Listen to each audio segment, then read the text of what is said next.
1,44,000 کی تعداد میں پیغمبر کے در دولت سے شرف تلمس پایا ہے، اور شیعہ کہتا ہے وہ سارے کافر تھے۔ اور میرے بھائیوں آپ دیکھو، حضرت علی ہاتھ باندھ کر نماز پڑھے، شیعہ ہاتھ چھوڑ کر نماز پڑھے۔ حضرت علی تراویح کی نماز پڑھے، شیعہ کہے تراویح جائز نہیں ہے۔ حضرت علی وضو کرتے ہوئے پہلے ہاتھ دھوئے، شیعہ پہلے پاؤں دھوئے۔ حضرت علی کلی کرے، شیعہ کلی کو ناجائز سمجھے۔ حضرت علی استنجے کو پانی سے کرنا جائز سمجھے، شیعہ تھوک سے استنجا کرے۔ میرے بھائیوں عقیدہ کلمہ طیبہ سے لے کر ایک موضوع کے مسئلے تک میں اعلیٰ وجہ بصیرت اور تحدی اور چیلنج سے کہتا ہوں کہ کلمہ سے لے کر موضوع کے مسئلے تک ایک مسئلہ بھی شریعت کا ایسا نہیں جو حضرت علی سے شیعہ کا ملتا۔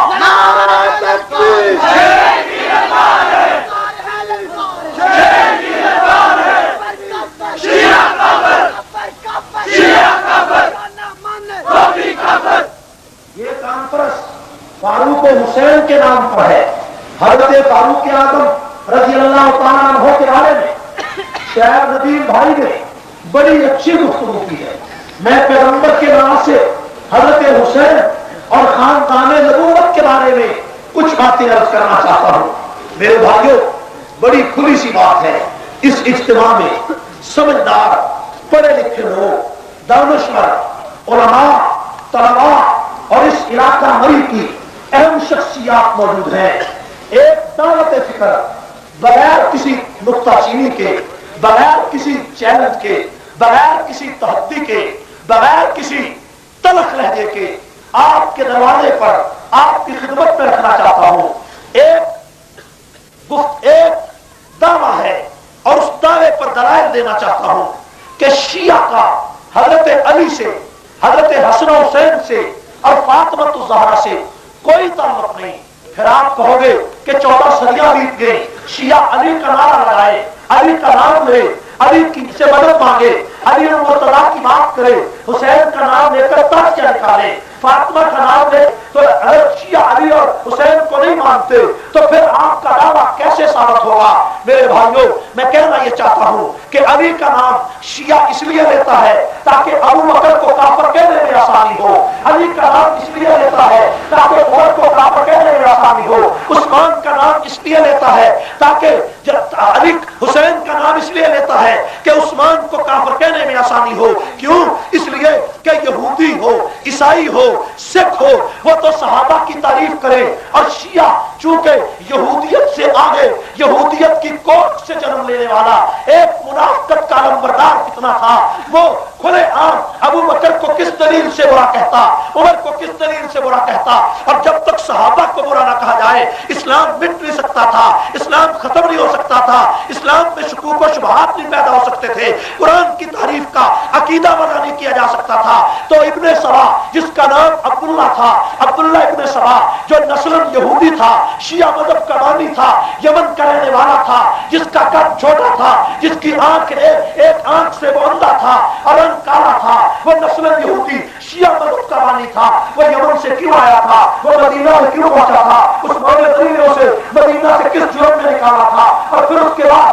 شام کے وقت میں امیر معاویہ نے 3 مہینے میں اس کو کس جرم میں نکالا تھا، اور بعد میں اسی بدماش نے مصر میں جا کر کیا گروہ تیار نہیں کیا، کیا یہ نعرہ نہیں لگایا کہ ہر نبی کا ایک وصی ہوتا ہے، ہر نبی کا ایک ایسا شخص ہے جس کے بارے میں وہ وصیت کر کے جائے، ہر نبی کا ایک رشتہ دار وصی ہوگا، جس طرح موسیٰ علیہ السلام کے وصی حضرت یوشع علیہ السلام تھے، حضرت داؤد علیہ السلام کے وصی حضرت سلیمان علیہ السلام تھے، جس طرح یہ بات حضرت سلیمان علیہ السلام کے وصی حضرت داؤد علیہ السلام، اور میرے بھائیوں داؤد علیہ السلام کے بیٹے حضرت سلیمان تھے، وہ وصی کی حیثیت رکھتے تھے، اور وہ ایک آقا ہے، ایک غلام ہے، ایک نبی ہے، دوسرا بھی نبی ہے، دونوں ایک دوسرے کے تابع و مطبوع تھے۔ لیکن شیعہ یہ کہتا ہے کہ جب آپ دیکھیے جس طرح داؤد علیہ السلام کے وصی حضرت سلیمان تھے، جس طرح موسیٰ کے وصی حضرت یوشع علیہ السلام تھے، اس طرح حضور کے وصی حضرت علی تھے، حق خلافت علی کا تھا، علی کو نبی کے مسلح پہ آنا چاہیے تھا، صدیق نے ناجائز قبضہ کیا، عمر نے ناجائز قبضہ کیا، عثمان نے ناجائز قبضہ کیا۔ یہ نعرہ عثمان غنی کی خلافت کے دوران مصر کے اندر عبداللہ بن سبا نے لگایا، جس کے ارد گرد کئی ہزار آدمی یہودی اور نصر جمع ہو گئے تھے، وہیں سے انہوں نے 750 آدمیوں کو باغی بنا کر، بلوائی بنا کر مدینہ بھیجا، جنہوں نے آ کر حضرت عثمان کو 40 دن بھوکا پیاسا رکھ کر ذبح کر ڈالا، اور پیغمبر کا وہ داماد، نبی کا وہ دوہرا داماد، جس کا جرم کوئی نہیں تھا، جس کا ستم کوئی نہیں تھا، جس نے دشمن کو بھی کبھی گالی نہیں دی تھی، جس کو قرآن پڑھتے ہوئے 40 دن کے بعد مدینہ کی گلیوں میں نبی کے پڑوس میں اس طرح ذبح کر دیا گیا جس طرح گائے کو ذبح کیا جاتا ہے۔ جب عثمان غنی کو قرآن پہ ذبح کیا گیا، ابو ہریرہ نے چوک میں کہا آج آسمان پھٹ جاتا تو حق ہوتا، آج زمین پھٹ جاتی تو حق ہوتا۔ میرے بھائیوں، اس کی لاش بے گور و کفن 3 دن کوڑا کرکٹ پہ پڑی رہی، اب جنازہ اٹھانے کی اجازت نہ ملی۔ حضرت نائلہ میرے بھائیوں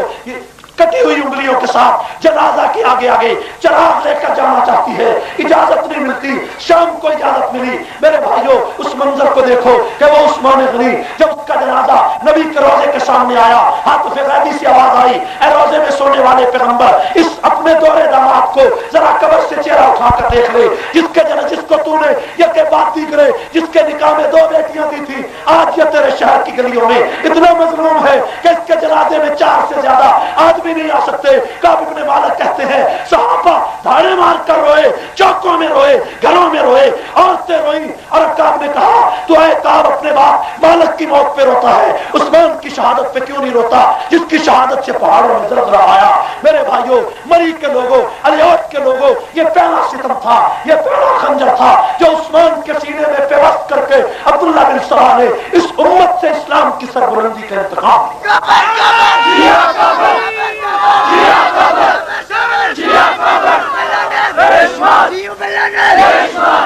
میرے بھائیوں، اگر بغیر علی کی محبت کے حسین حضرت عثمان کو قتل کیا جاتا تو اسی دن سے ان کو یہودی کہا جاتا، لیکن شیعت نے اپنے آپ کو مسلمان ثابت کرنے کے لیے یہ دیکھا تھا کہ یہودی اسلام کو نہیں مٹا سکے، عیسائی نہیں مٹا سکے، ہندو نہیں مٹا سکے، سکھ نہیں مٹا سکے، کیسے مٹے گا اسلام؟ کہ اسلام میں داخل ہو کر اسلام کی جڑوں کو کاٹا، اور ان لوگوں کو کافر کہا جائے جنہوں نے اسلام آسمانوں سے اترتے دیکھا تھا، جنہوں نے قرآن کی تفسیر امت کو عطا کی تھی، جنہوں نے رسول اللہ کے در دولت پہ 23 سال تک بیعت کر شرف شاگردی حاصل کیا تھا، ان کو کافر کہہ دو، اسلام مٹ جائے گا۔ جنہوں نے قرآن اترتے دیکھا، اگر وہی کافر ہو گئے قرآن کیسے صحیح ہوگا؟ 10 لاکھ حدیثیں جنہوں نے امت تک بطور روایت کے پہنچائی، اگر وہ کافر ٹھہرے، حدیث کہاں حدیث ٹھہری؟ میرے بھائیوں، اسلام کے سینے میں سب سے پہلا خنجر رافضیت نے عبداللہ بن سبا کی صورت میں لگایا، اور کس بنیاد پر لگایا؟ علی سے محبت کی بنیاد پر لگایا، حسین سے محبت کی بنیاد پر لگایا، حسن سے محبت کی بنیاد پر لگایا۔ میرے بھائیوں، میں ایک آدمی کے ہاں مہمان ٹھہرتا ہوں، اور جب دوپہر کا وقت ہے میں گھر میں جا کر کہتا ہوں میں تمہارے ہاں مہمان ہوں، وہ میرے آنے پر خوشی کرے، بلکہ گھر سے باہر نکل کر میرا استقبال کرے، میرے ماتھے کو چومے، میرے جانے پر گھر میں جھنڈیاں لگا دے، خوشیاں کرے، لیکن تھوڑی دیر کے بعد جب میں پیاس سے نہال ہو جاؤں، میں کہوں جناب پانی کا ایک گلاس دے دو، وہ کہے کہ جناب پانی کی کوئی ضرورت، پانی یہاں موجود نہیں،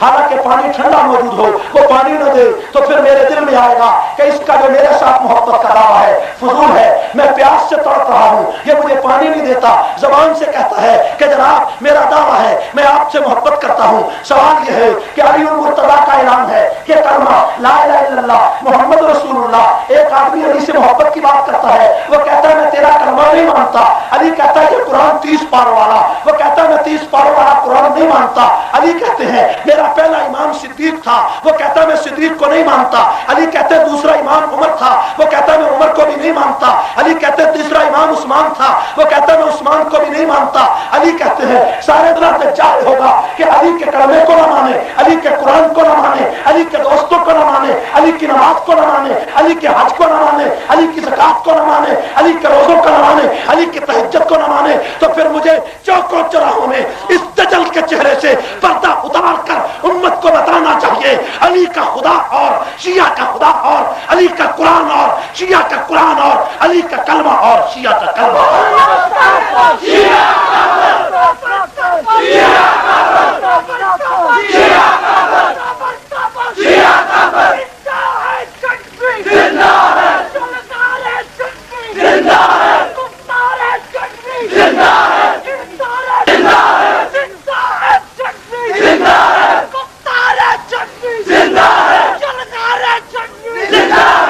بیٹیوں کا